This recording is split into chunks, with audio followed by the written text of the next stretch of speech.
어제 하루 코로나19 신규 확진자 수가 7,850명 발생했습니다. 역대 최다인데요. 휴일 검사 건수 감소 효과가 사라지자 또다시 7,000명대를 기록한 겁니다. 이렇게 연일 방역 지표가 악화되자 정부는 오늘과 내일의 상황을 지켜보고 이르면 금요일쯤 특단의 조치를 발표할 방침입니다. 한편 학부모와 학생, 학원에 반발을 사고 있는 이 청소년 방역 패스와 관련해 교육부는 올해 안에 개선 방안을 마련하기로 했습니다. 관련 내용들 이형미 세브란스병원 진단검사의학과 교수와 함께 짚어보겠습니다. 어서 오십시오. 어서 오십시오. 교수님, 상황이 날로 악화되고 있습니다. 신규 확진자 수, 위중증 환자 수 역대 최다치입니다. 다만 이것이 고점이 아니다라는 분석이 나오고 있어서 우려가 되는데요. 현 상황 어떻게 진단하십니까? 네, 맞습니다. 저도 지금이 고점이 아닐 것 같다는 생각을 조금 하고 있는데요. 이제 어저께 같은 경우에는 국내에서 7,828명의 신규 확진자가 나왔습니다. 그래서 지난주에 7,142명에 비해서는 686명이 증가를 한 거고 그 지난주에 비해서 거의 한 9%, 그러니까 10%에 가까운 지금 확진자가 증가를 한 셈이거든요. 네. 그런데 이제 이 정도 증가한 폭은 제가 생각하기에는 사실 제 예상보다는 좀 적은 폭이었었는데요. 왜 그러냐면은 지난 주말에 발생했던 신규 확진자 숫자가 네. 그 전주 주말에 비해서는 거의 30% 가깝게 증가한 숫자였었거든요. 그렇죠. 그래서 저는 아마 이번 주에 신규 확진자 숫자가 대략 한 8,000명에서 1만 명 사이 발생할 걸로 예상을 했었고 1만 명에 조금 더 가깝지 않을까라고 예측했었는데 다행스럽게도 그 정도까지는 아니었고 8,000명 정도 이제 수준에서 지금 어저께 신규 확진자 숫자가 마무리가 됐습니다. 근데 이제 말씀하셨던 것처럼 지금 현재 이 우리나라의 코로나19 발생 현황은 여러 가지의 그 코로나19 방역에 대한 선제 조치들이 완성되지 않은 상황에서 과다한 방역 긴장도를 완화시키다 보니까 지금 이런 현상들이 벌어지고 있는 건데 지난주에도 사실 보면은 우리나라의 방역 긴장도가 그렇게까지 강화된 것 같지는 않거든요. 그래서 어떤 생활 방역이나 이런 측면들이 충분히 유지되지 못한 측면들이 있었고 이동량 자체도 그렇게 바뀌지 않은 상황이었었기 때문에 아마 지금의 이 신규 확진자 숫자 규모는 당분간은 조금 더 지속되지 않을까라고 생각을 합니다. 네, 앞으로 더 늘어날 거라는 게 위중증 환자는 전주의 확진자와 관련이 있고 사망자는 전전주와 관련이 있다 이런 말씀도 해주신 적이 있었거든요. 그렇다면 앞으로 위중증과 사망 둘 다 늘어날 것으로 보시는 걸까요? 예, 맞습니다. 사실 어떻게 보면 이 신규 확진자 숫자도 우리가 코로나19 위중증 환자나 사망자를 예측할 수 있는 가장 선행하는 지표이기 때문에 중요하지만 사실 지금 현재 제일 관심들이 많이 가는 부분들은 위중증 환자의 숫자하고 사망하시는 분들의 숫자일 것 같은데요. 예. 말씀하셨던 것처럼 보통 코로나19에 관련된 여러 가지 지표들은 선후 관계가 있습니다. 보통 확진자가 있으면 그 확진자 숫자와 연동되는 위중증 환자 숫자는 보통 1주에서 2주 뒤에 반영이 되고요. 그다음에 사망하시는 분은 다시 또 위중증 치료를 받다가 돌아가시기 때문에 2주에서 한 달 정도 뒤에 반영이 되거든요.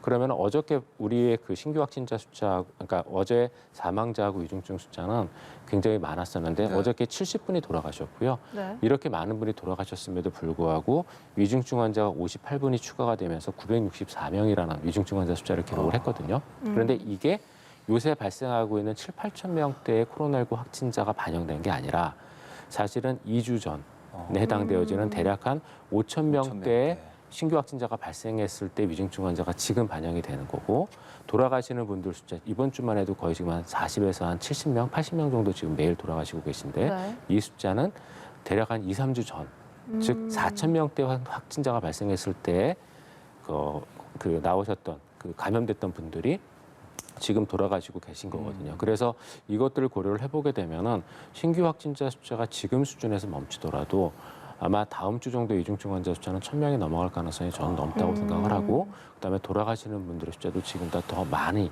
증가할 가능성이 높습니다. 네. 위중증 환자 수나 사망자 수가 시차를 두고 약간 반영이 되기 때문에 더 늘어날 가능성이 크다라는 말씀이신데 이미 병상 포화는 상당히 진행됐다라는 평가가 나오고 있습니다. 중환자들이 이송이나 치료 모든 단계에서 지금 차질이 빚어지고 있다 이런 분석이 나오는데 실제로 이 현장 상황은 어떻습니까?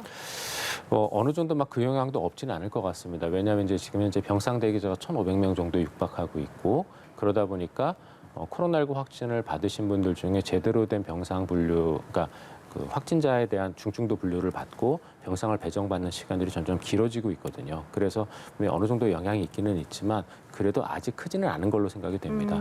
저희가 이 코로나19 관련돼서 이제 그 사망 돌아가시는 분들의 이제 비율은 아마 2단계로 변할 겁니다.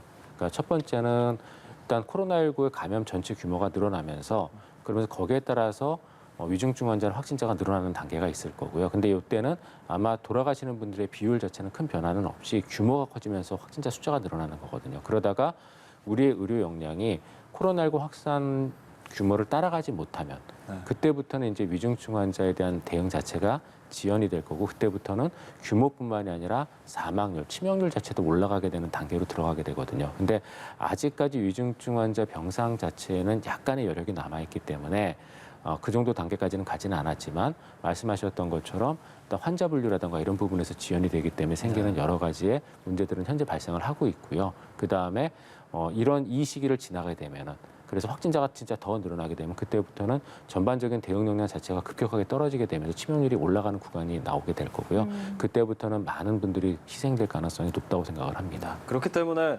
특단의 조치, 새로운 거리두기에 대한 이야기가 나옵니다. 오늘 오전에도 김부겸 총리가 중대본 회의에서 일상 회복을 멈출 것처럼 새로운 거리두기에 대한 이야기를 했거든요. 지금도 연말이라 많은 분들이 늦게까지 식사하시고 술자리 하시고 하실 텐데 이런 것들 이제 멈추게 될까요?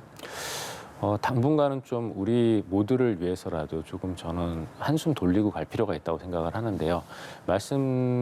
계속 말씀드렸던 것처럼 지금 당장 나오는 7, 8천 명에 대한 위중증과 사망자는 다음 주 정도부터 반영이 되고 우리가 그 숫자를 보게 될 텐데 이 숫자에 대해서 저희가 대응할 수 있는 여력이나 이런 것들이 많이 남아있지 않은 상황이거든요. 그래서 저는 사실 이렇게 7, 8천 명 오기 전까지 5천 명대에서 코로나19 확진세를 좀 눌렀어야 된다고 생각을 합니다. 그게 지난주였거든요. 그래서 지난주부터 사실은 조금 더 강력한 거리두기가 시행이 되고 거기에 따라 더 이상 확진자가 늘지 않도록 했었어야 되는데 조금 그런 면에서 좀 늦었다라고 생각을 합니다.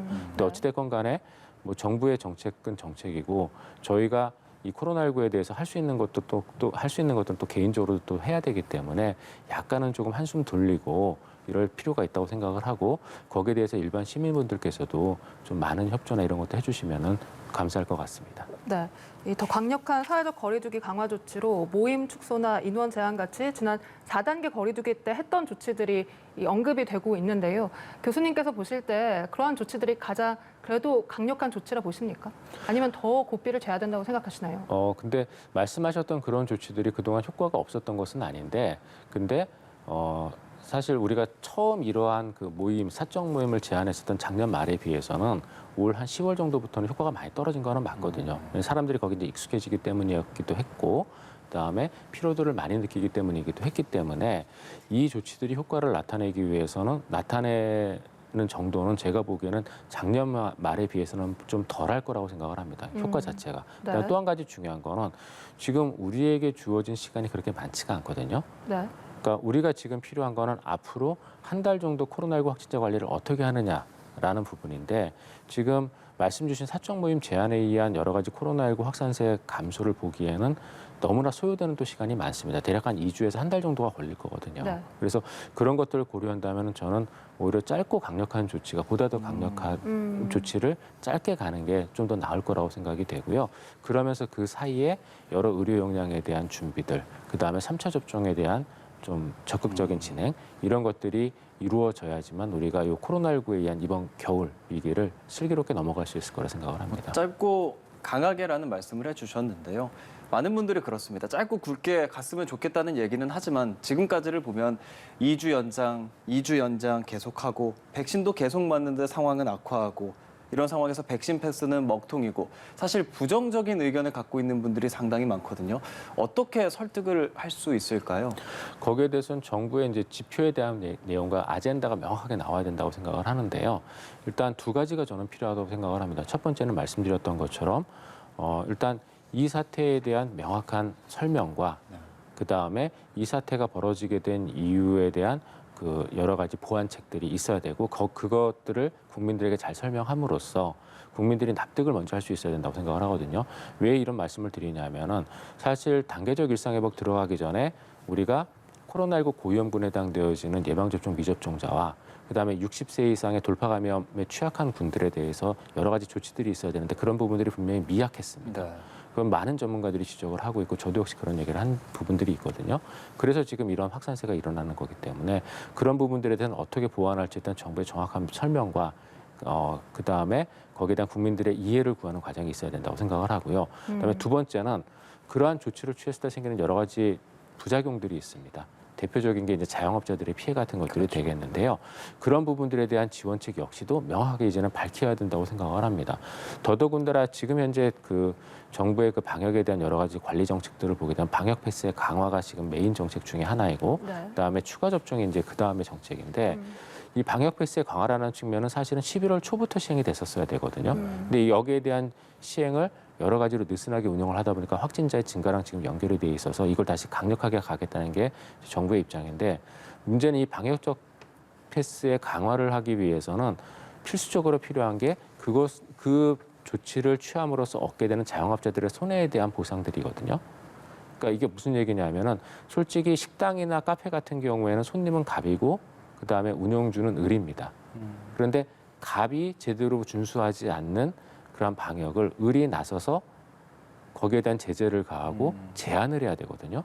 근데 이게 일반적인 관계에서는 사실 수월하게 하기 어려운 겁니다. 한마디로 자영업을 하시는 분들에게 당신들이 손해를 감수하고 제대로 방역을 지키지 않는 사람들을 가게에서 내보내거나 거기에 대한 제한을 하라는 얘기거든요.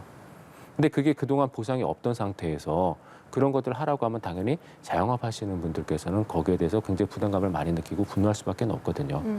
그래서 이러한 지금 현재 이루어지는 여러 가지 조치들, 방역 패스 강화도 그렇고 네. 보다 더 강력한 조치들도 그렇고 거기에 대한 피해를 보는 분들에 대한 보상들을 정부가 이제는 명확하게 공지를 해야지 아마 이러한 그 강화된 조치들에 여러 국민들이나 또는 여기에 관련된 분들이 잘 따라올 수 있을 거라고 생각을 합니다. 네.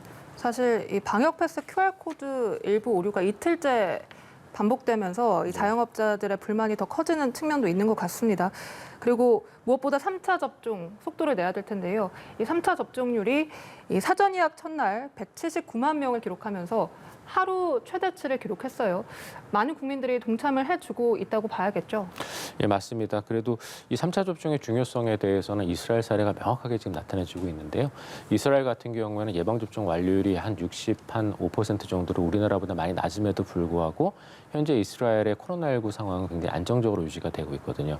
하루에 대략 한 200명 정도 확진자가 발생을 하고 우리나라 인구 비례로 따지면 우리나라에서 한 1000명 정도 지금 발생하는 수준이거든요. 그래서 이 3차 접종의 중요성을 굉장히 잘 보여주고 있는 사례인데 우리나라 같은 경우에도 지금 현재 코로나19 확산의 양대 축이 60세 이상하고 그다음에 20세 미만의 그 연령대가 양대 축인데 그중에서 60세 이상 같은 경우에는 미접종자에 의한 위중증, 그다음에 돌파 감염자에 의한 위중증이 있다는 것을 고려했을 때 이러한 그 3차 접종의 중요성은 굉장히 높다고 생각을 하고 있습니다. 네. 그래서 많은 분들이 좀 동참을 해주시는 것 같고요.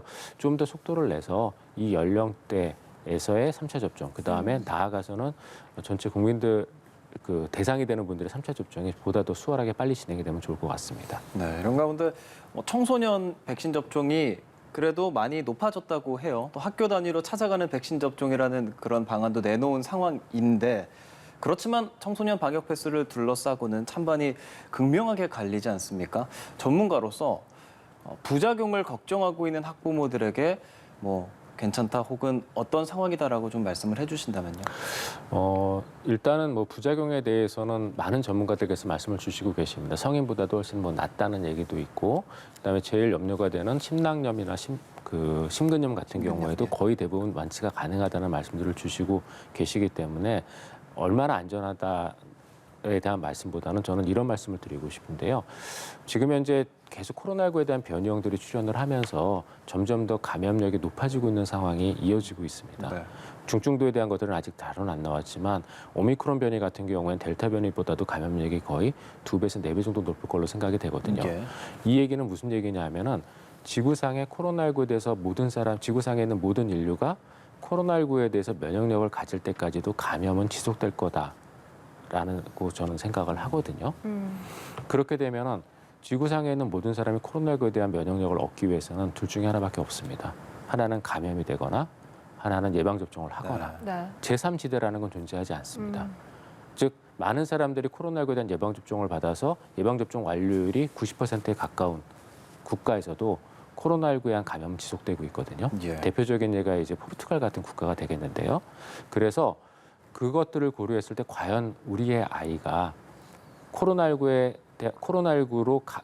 감염이 돼서 면역력을 얻게 할 것인지, 예방접종을 통해서 면역력을 얻게 할 것인지, 그리고 그러한 사태가 벌어졌을 때 어느 쪽이 이득인 건지에 대한 답은 저는 나와 있다고 생각을 하거든요. 당연히 두려울 수밖에 없습니다. 예방접종이라고 부르는 게 또 연일 여러 매체나 또는 사람들이 다양한 루트를 통해서 예방접종의 부작용 사례를 과도하게 얘기를 하고 있거든요. 그래서 두려울 수밖에 없는데 그래도 코로나19에 감염되는 것보다 저는 예방접종이 훨씬 더 나은 결과를 준다고 생각을 하고요. 특히 코로나19의 롱코비드와 관련된 여러 가지 중장기적인 부작용 그리고 코로나19에 감염된 사람들을 쭉 추적 관찰을 해보면은 6개월에서 1년 뒤에 치명률이 감염되지 않은 사람들에 비해서 거의 2배 이상 높거든요. 그거는 우리가 알지 못하는 부작용들이 있을 수 있다는 얘기들이기 때문에 저는 감염보다는 예방접종이 훨씬 더 나은 우리 아이들이 선택할 수는 보다 더 나은 선택지라고 생각을 합니다.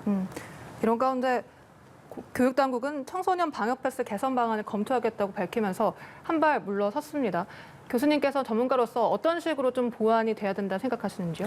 근데 이제 방역 패스에 대한 논란이 워낙 거세다 보니까 이게 오히려 예방 접종에 악영향을 주지 않을까 싶어서 저는 이제 한 발 물러섰다고 생각을 하는데요. 근데 지금 아이들의 발생 현황을 봐도 코로나19 예방 접종이 주는 이득은 분명하거든요. 지금 현재 아이들의 예방 접종 코로나19 발생 현황을 보시면은 네. 16세에서 18세까지의 연령대에서는 인구 10만 명당 코로나19 확진자가 7명입니다. 그런데 지금 그 아래 연령대에서는 인구 10만 명당 코로나19 확진자가 15명으로 거의 2배에 가깝거든요. 특히 7에서 12세 구간하고 13세에서 15세 구간은 10만 명당 19명에서 17명으로 거의 3배 이상의 지금 코로나19 확진자 발생을 보여주고 있거든요. 그런데 16세에서 18세는 지금 사실은 이 아이들 중에서도 코로나19 예방접종이 가장 먼저 시행된 군이고 여러 가지 학업과 관련돼서 조금 더 높은 예방접종률을 보여주는 군이었거든요. 그러다 보니까 이렇게 발생 자체가 적기 때문에 분명히 예방 효과도 분명하다고 저는 생각을 하고 있고 그리고 이러한 예방접종을 보다 더 아래의 어린 연령대에 확산시키기 위해서 사실 방역 패스가 고안이 진행이 되는 측면들이 있기 때문에 이게 이런 부작용을 굳이 만들어낸다면은 약간은 한 발 물러서서 보다 더 나은 선택지를 만드는 것도 하나의 방법이라고 생각은 합니다. 네, 알겠습니다. 지금까지 이형민 세브란스 병원 진단검사의학과 교수와 함께 이야기 나눠봤습니다. 오늘 말씀 고맙습니다. 고맙습니다.